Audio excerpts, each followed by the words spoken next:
Conservative new media viewers, we've got some news from the world of men's tennis. World number 2 Roger Federer of Switzerland has beaten world number 11 Juan Martin Del Potro of Argentina today in the quarterfinals of the 2012 Australian Open.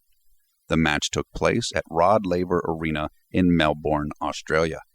It was played on Tuesday, January 24th, local Australian time.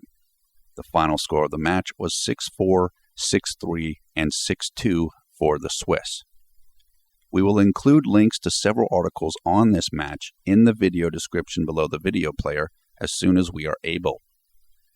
Federer was competing today in his 31st consecutive Grand Slam quarterfinals match. That is the all-time record in men's singles tennis. This was also, I believe, Federer's 1,000th career match. Federer is yet to drop a set in this tournament.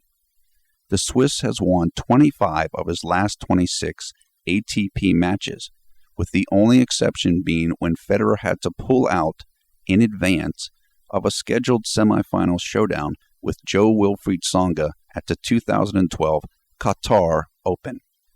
The Swiss withdrew because of a back injury. Federer was in nearly complete control of this match from the outset. The only moment of pause for Federer fans was when the Swiss allowed the Argentinian to come back from a 4-1 deficit in the first set to tie the set up at 4 apiece. However, Federer quickly retook control and broke Del Potro to win the first set in the 10th game.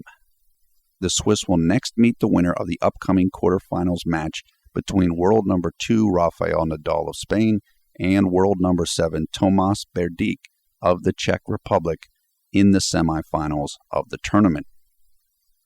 Now for some commentary on the match and Federer. This is as complete and dominating a version of Roger Federer as I have seen in some time. Not only has he become more skilled in the serve volley and approaching the net game under current coach Paul Annacone, he has also added a fantastic backhand down the line to his arsenal and is playing with an almost Zen Buddha-like calmness and confidence. Juan Martin Del Potro did not play poorly today, not at all. He simply could not compete with this new version of the Swiss maestro.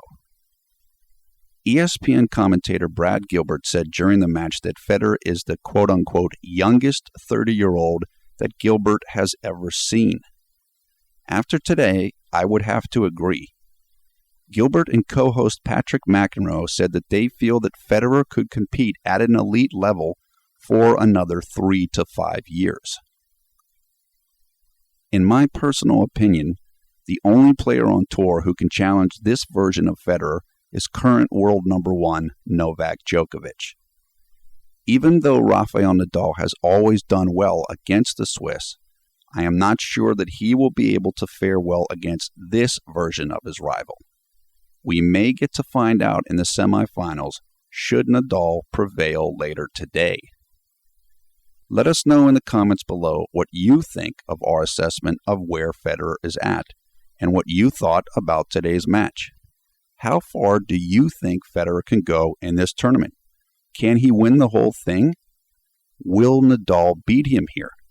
It's your turn to speak out. One final note.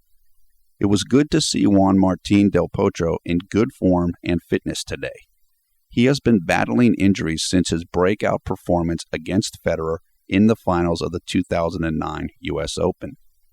The game of tennis is better off with the massive Argentinian back at full strength, so may he stay in good health going forward. For Conservative New Media, this is Paul F. Villarreal.